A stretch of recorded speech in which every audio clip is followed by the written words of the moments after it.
Okay, so next जो cause है cold war का वो है द ट्रूमन डॉक्ट्रिन। अच्छा, ट्रूमन डॉक्ट्रिन का मतलब है ये एक this is one kind of policy. This policy was adopted by US president Harry S Truman. तो उनका नाम में ही ये पॉलिसी को रखा गया।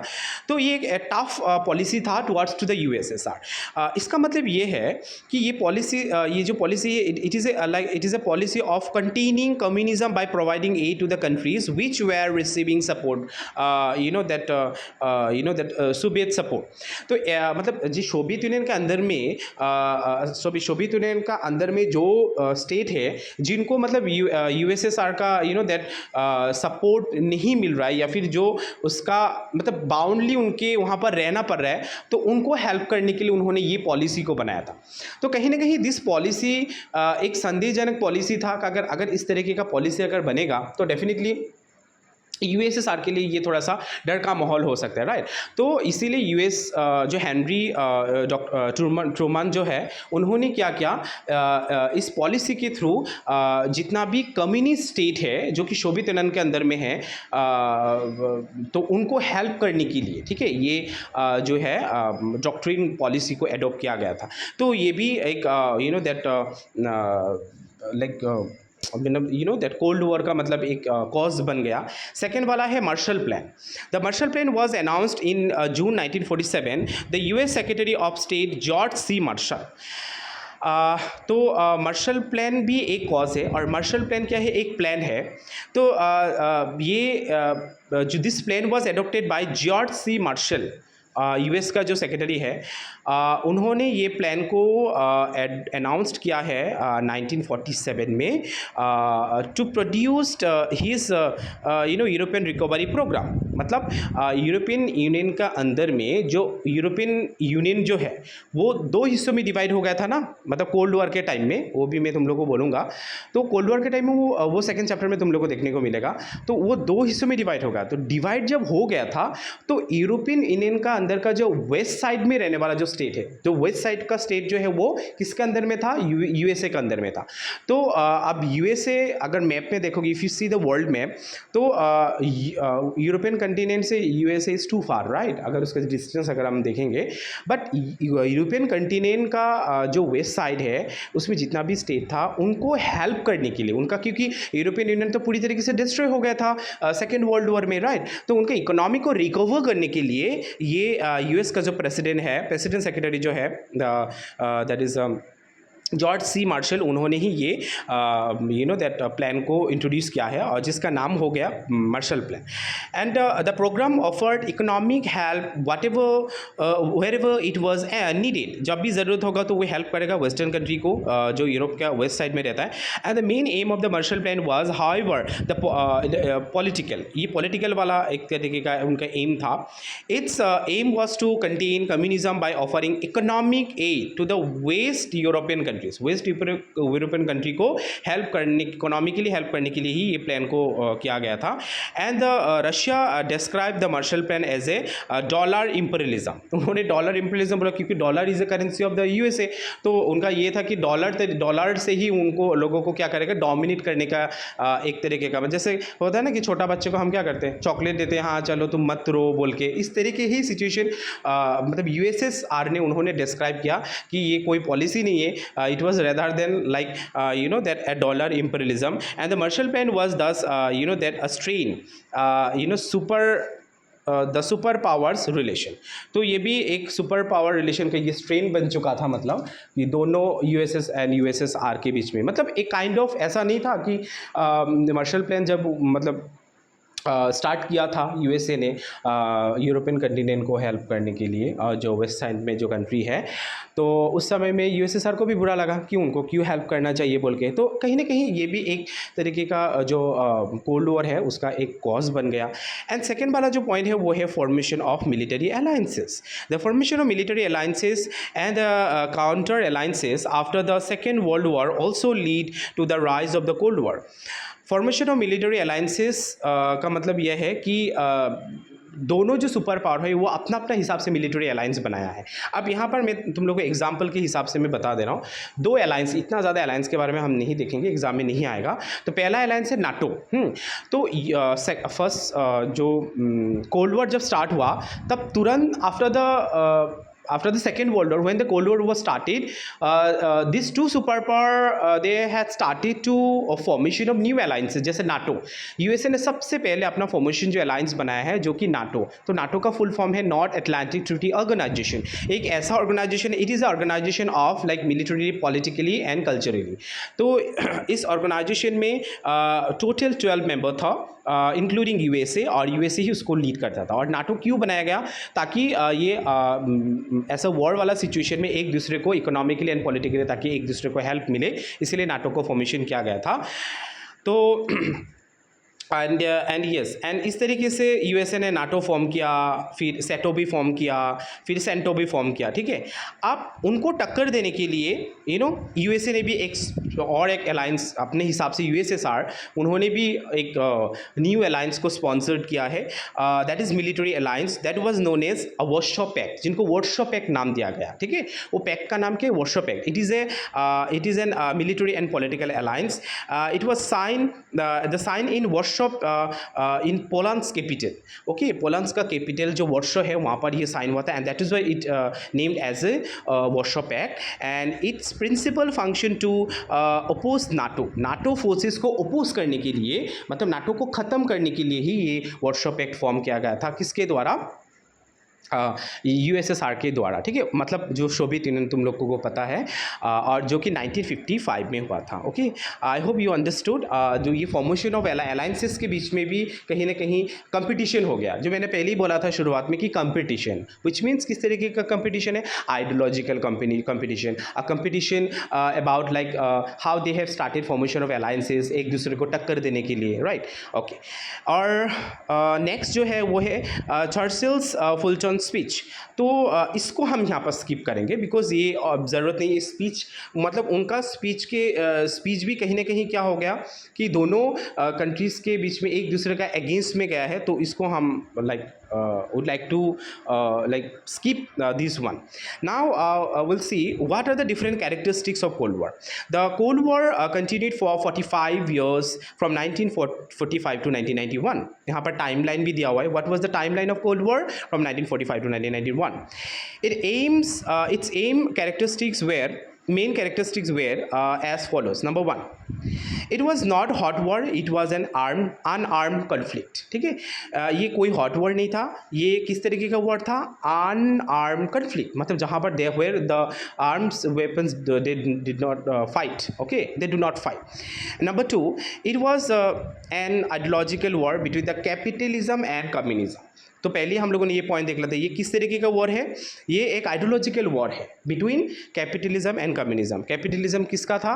It was lead by USA, and communism जो आइडियोलॉजी, मतलब कैपिटलिज्म इज आइडियोलॉजिज्म, जो आइडियोलॉजी था किसका आइडियोलॉजी है? यूएसए का। मतलब USA's ideology was based on capitalism and USA's ideology was based on communism. Okay, capitalism का मतलब मैंने क्या बोला था? जो कि प्राइवेट ओनरशिप है, जहाँ पर प्राइवेटाइजेशन को ज़्यादा इंपॉर्टेंट दिया जाता है। और कम्युनिज्म जो है वो है स्टेट ओनरशिप, जो कि स्टेट पूरी तरीके से कंट्री को क्या करेगा? कंट्रोल करेगा। और कम्युनिज्म में और कैपिटलिज्म में क्या है कि वहाँ पर गवर्नमेंट तो रहेगा, पर मैक्सिमम जो सारा जो सब कुछ है it will be take over और handle by home? Only the private ownership. Okay, next point, another characteristics of cold war is that it was a diplomatic war. ये एक डिप्लोमेटिक टाइप का वॉर है। तो डिप्लोमेटिक का मतलब क्या होता है कि मतलब किसी को ऊपर पूरी तरीके से अगर वन स्टेट, फॉर एग्जांपल जब दोनों स्टेट के बीच में कोई कभी भी अगर फाइट होता है तो एक दूसरा कंट्री को अटैक नहीं करना है। मतलब क्या करना है? स्ट्रैटेजिकली मतलब नेगोशिएट के थ्रू में मतलब क्या करना है? मतलब सिचुएशन को हैंडल करना है। तो उसी चीज़ को हम डिप्लोमेटिक बोलते हैं। तो ये कहीं ना कहीं डिप्लोमेटिक ही था, क्योंकि इसमें कोई फाइट नहीं था, एक्चुअल फाइट नहीं था। जब भी ऐसा फाइट सिचुएशन हो जाता था, क्या हो जाता था? मतलब they have started signing or different treaties, वो लोग ट्रीटी साइन करके चीज़ों को मतलब सॉर्ट आउट कर देता था। Number 4, it was a war that was fought not in the battlefield but in the minds of man, a very important characteristic. See, ये एक तरीके का वॉर है जो कि ये बैटलफील्ड में नहीं हुआ. अब नॉर्मली जब हम वॉर सुनते हैं तो वो मतलब जब वॉर होगा, हाँ वॉर मतलब कि कहाँ पर हो रहा है, एक फील्ड रहेगा, फील्ड में वॉर होता है, फाइट, एक बैटल फील्ड रहता है, ग्राउंड रहता है. बट ये इस तरीके का वॉर नहीं है, ये एक ऐसा वॉर है जो कि लोगों का माइंड में ही वॉर था, मतलब माइंड में वॉर था. किस तरीके का वॉर? आइडियोलॉजिकल वॉर, कंपटीशन करना है एक दूसरे के साथ, सुपर पावर दिखाना है पूरा वर्ल्ड में, इस तरीके का war. Number 5, both rivalries made effort to avoid a nuclear war. दोनों ही राइवलरी जो भी, though they were rivalry to each other, but they effort to made to avoid a nuclear war. दोनों ने ही मतलब न्यूक्लियर वॉर होने ना हो उसको अवॉइड किया, न्यूक्लियर वॉर को अवॉइड किया है, मतलब कि एक्चुअली वो जो हॉस्टिलिटी नहीं हो जाए, मतलब. Number 6, both super powers try to weaken each other. दोनों एक दूसरे को वीक करना चाहता था. कैसे? How? They try to that weaken each other, like by the through the like competition, through the the establishment of ideologies in the world. इस तरीके से मतलब दोनों अपना अपना आइडियोलॉजी को एस्टैब्लिश करके या फिर दोनों एक दूसरे को कंपटीशन चीज़ में वो इन्वॉल्व करके ही मतलब क्या है, एक दैट एक दूसरे को वीक करना चाहता था, मतलब. और even they through like with the help of signing different treaties, दोनों एक ऐसा ऐसा अलग अलग ग्रुप बनाते हैं, ऑर्गेनाइजेशन बनाते हैं, और मतलब क्या है कि एक दूसरे को वीक करना. तो यूएस का भी उनका मोटिव ये था कि हम ठीक से मतलब अलायंस बनाएंगे, स्ट्रॉन्ग बनाएंगे अपना ग्रुप को, तो ठीक यूएसएसआर भी उस कंपटीशन लेवल में आ जाता है, मतलब. Okay, so yes, these are the characteristics of cold war. Okay, अब हम देखेंगे हमारा सेकेंड नेक्स्ट वाला जो पॉइंट है, emergence of two super power block. During the cold war period the super powers made all out efforts to expand and their areas of influence in different parts of the world. तो cold war के time में क्या हुआ था, क्या जो super power है, they made all out effort to expand their areas. अपना एरिया को क्या करना है, इन्फ्लुएंस करना है in different parts of the world. पूरा वर्ल्ड में अपना इन्फ्लुएंस को क्या करना है, पूरी तरीके से मतलब पूरा वर्ल्ड को इन्फ्लुएंस करना है, हर एरिया, हर कोना कोना में, मतलब हर अलग अलग कंट्री में. As a result the world was sharply divided into the two alliance system. One is western alliance and another one is eastern alliance. तो मीनिंग पता ही है, मैंने थोड़ा देर पहले ही बोला था कि ईस्टर्न अलायंस हम किसको बोलते हैं, जिसको ईस्टर्न ब्लॉक भी बोला जाता है. जब सेकेंड वर्ल्ड वॉर खत्म होने के बाद पूरा वर्ल्ड दो हिस्सों में डिवाइड हो गया. एक है वेस्टर्न जो कि USA, it was lead by USA this alliance, या फिर वेस्टर्न ब्लॉक. इसको ब्लॉक भी बोला जाता है, ब्लॉक मतलब एरिया, बड़ा एरिया. तो यूएसए का जो ब्लॉक एरिया है वो है वेस्टर्न, और यूएसएसआर का जो एरिया है उसको ईस्टर्न बोला जाता है. The western alliance included like USA and most countries of the West Europe, like you can see the name of the countries which actually falls under or included in this alliance, that is UK, France, Italy, Belgium. These all these countries are actually belong it is located in western side, sorry Europe side में, right, Europe का western side में है.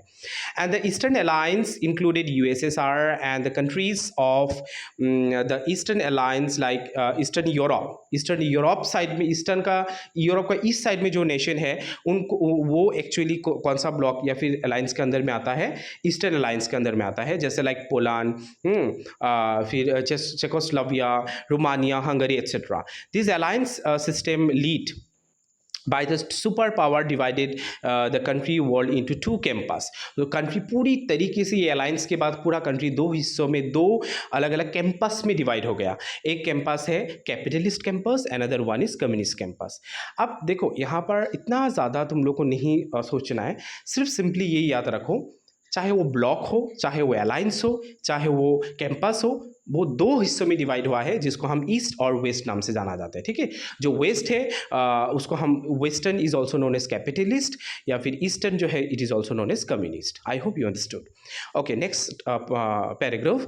The western alliances was also known as North Atlantic Treaty Organization, क्योंकि the NATO जो मतलब western alliance किनको बोला जाता है, ये वही अलायंस से मतलब थ्रू दिस अलायंस मतलब दे हैव साइन नाटो, उन्होंने नाटो साइन किया है, तो नाटो ही वेस्टर्न अलायंस है actually. It was form in April 1949 to check the growth of Soviet communism, Soviet communism का ग्रोथ को चेक करने के लिए कि सोवियत यूनियन कितना एडवांस हो रहा है, क्या नहीं हो रहा है, मतलब उनका हर खबर रखने के लिए नाटो को अलायंस फॉर्म किया गया था मतलब। एंड इट हैड 12 मेंबर्स, अभी मैंने रिसेंटली थोड़ा देर पहले बोला। At present it has 26 members and headquarter at you know that Brussels, that is called Belgium. And the eastern alliance alliance was also known as the Warsaw Pact, और ये था west, अभी ईस्ट देखेंगे। Eastern alliance was also known as Warsaw Pact, and Warsaw Pact is the Warsaw is a Poland capital. जो Poland याद है ना तुम लोगों को, मैं बता देता हूँ थोड़ा शॉर्टकट में। पोलैंड वही जगह है जहां पर जर्मनी ने सेकेंड वर्ल्ड वॉर में 1939 में अटैक किया था। तो याद है ये जर्मनी ने जब पोलैंड में अटैक किया था, और पोलैंड कौन सा एरिया के अंदर में आता है, यूएसएसआर के अंदर में। तो इसीलिए जब वहां पर अटैक किया था फर्स्ट, तभी ब्रिटेन ने क्या है उल्टा अटैक किया किसको, जर्मनी को, और इसी से हमारा सेकेंड वर्ल्ड वॉर स्टार्ट हो गया था। तो यस, जो कि पोलैंड का वार्सो में ये साइन हुआ था, इसीलिए उसको वार्सो पैक्ट बोला जाता है। And it was created in may 1955 by the USSR and east European communist countries like Poland, Romania, Czechoslovakia, east Germany, Hungary, Bulgaria. It became you know that defunct in 1991। Defunct का मतलब होता है इट वाज डिस्ट्रॉयड इन 1991 में। ये हमारा वार्सो pact भी खत्म हो जाएगा, आने वाला चैप्टर में हम देखेंगे। Okay. Okay, so the two superpower blocks emerged during the Cold War period. Smaller nations were treated as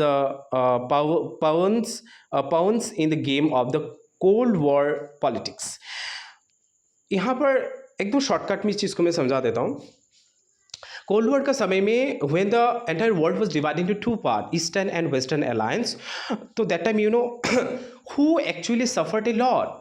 The small countries, क्योंकि small country they didn't have any option, उनके पास कोई ऑप्शन नहीं था कि अभी वो कंट्री कहाँ जाएगा, क्योंकि जब सेकेंड वर्ल्ड वॉर ख़त्म हुआ, सेकेंड वर्ल्ड वॉर में पूरा जो यूरोप कंटिनेंट जो है पूरी तरीके से डिस्ट्रॉय हो गया था, राइट। और सबसे ज़्यादा किसको इफेक्ट हुआ, छोटा छोटा जो कंट्री है उनको।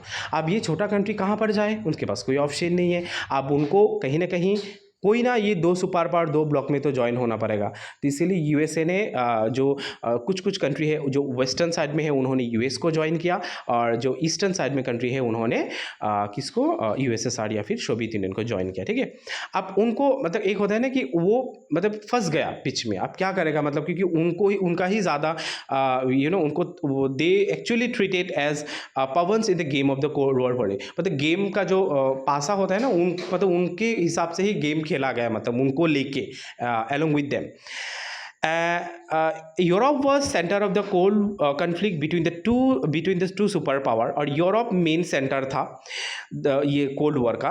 And super power use their military alliances to force the countries to join their respective alliances, और सुपर पावर उन्होंने they have used the military alliances to force, उन्होंने फोर्स किया कंट्री को कि वो लोग ज्वाइन करें रिस्पेक्टिव अलायंसेस। या तो तुम लोग कम्युनिस्ट में ज्वाइन करो, मतलब तुम लोग ईस्टर्न अलायंस में ज्वाइन करो, नहीं तो वेस्टर्न अलायंस में ज्वाइन करो, मतलब उनके पास और कोई ऑप्शन नहीं है। They have only one option, they can join eastern और वेस्टर्न, ऐसा था। तो अब देखो यहाँ पर दस USSR used its influence in Europe eastern Europe, तो इसीलिए यूएसएसआर ने ईस्टर्न यूरोप किसके अंदर में आता है, यूएसएसआर के अंदर में आता है, राइट।